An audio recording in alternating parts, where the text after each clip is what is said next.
Very busy week up there. Let's get right to it. As a member of the House Appropriations Committee, you specifically play a key role in deciding how the federal budget will be spent. So tell us, what are you doing right now to make sure a deal is done? Well, I think it's real important for us to realize that the president certainly has the right to push his beliefs, as does the House members. And I think that we have to understand we're both reelected, but we have to put America first.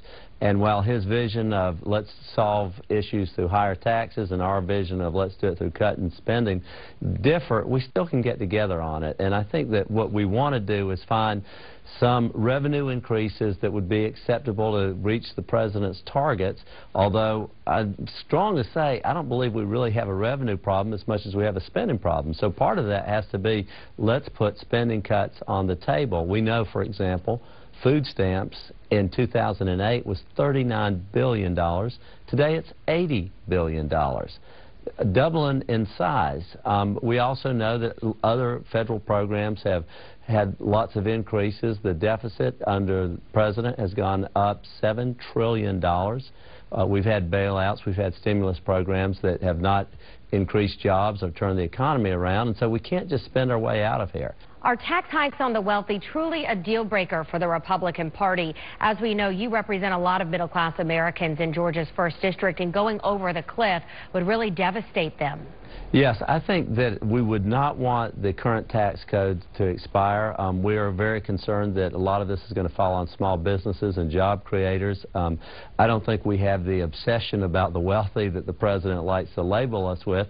It's just that when you look at who the wealthy are according to his definition, you are including lots of small businesses. About 40 to 50% of the 3.2 million people who file with $250,000 or more, that includes 1.7 million small businesses, and those are job creators. So we're concerned about that. But on the same time, we think, you know, people are very familiar with where the president stands on taxes, but we don't know where the president is on spending reductions. The president probably spends most of the negotiation talking about tax increases, and we're saying, you know what, we're willing to put that on the table. We want to do it through clearing out the tax code, simplifying it, evening it out, getting rid of some of the deductions, which usually it's the wealthy who can afford the great lawyers and accountants. They're the ones who get around the tax code. And we're saying, hey, let's get rid of those loopholes, and that way you'll have your revenue side of the equation. But what we want in return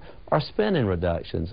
One of the things the president's talking about is he wants credit for less spending on the war because we're getting out of Iraq and drawing down in Afghanistan. And that's like giving Jacksonville or Brunswick, Georgia credit for not having a hurricane this year. You know, I didn't buy a new car. Should I count that as a savings to my household income? Certainly you can't do that kind of thing, but that's what the president's doing. He's also talking about when you don't spend as much, you don't borrow as much. Therefore, the interest that you save by not borrowing that money should be counted as a savings. Now, that's the kind of thinking that got us in this problem to begin with. It's Washington thinking. It's not unique to the president, not unique to Democrats either. Both parties do it, but it's the kind of gimmickry that has always postponed the problem and never addressed it head on. You've been a member of the House for nearly 20 years. Let's talk a little bit about the climate right now. It's honestly downright nasty between the two parties. So can we really sustain another 4 years like this? Well, I think a lot of the partisanship has actually spilled outside of the arena into the gallery and then to the streets of America. And sometimes I think Congress is a reflection of, you know, all those bloggers and all the suspicion we have from both sides. And it's unfortunate because I think politics still has a lot of promise for our country, but we have to recognize each other's philosophy. We are divided philosophically. But we have to recognize that each one of us has the right to be here because we represent constituencies. And I think coming together and working things out, and deadlines are very, very important, but you have to understand when you go into the negotiation, you're not going to get it your way. The other person that has a right to be there, and they're going to get some. Last year, I passed one of the few bills that got through the House, got through the Senate. I dealt with a very liberal Senator Dick Durbin of Illinois on it.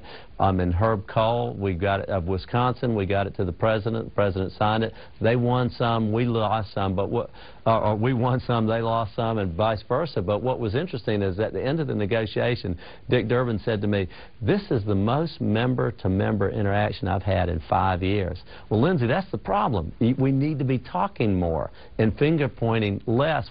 I got to ask, is this fiscal cliff chaos just a bunch of posturing to make a point? No, I don't think it's a point. I think it's very real. We were unable to deal with this a year ago. We were unable to deal with this in August in 2011 when this framework was agreed upon. And so this is real, and the problem is because of our philosophical divisions, this numerical division is very hard to close the gap on. But I still have a lot of faith. I think that we can and will do the right thing. It's just that it's not going to happen without a lot of labor and a lot of, I guess, hardball in between now and then.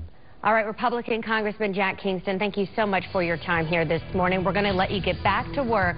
Certainly the American people are counting on Congress to get this done. We'll be right back.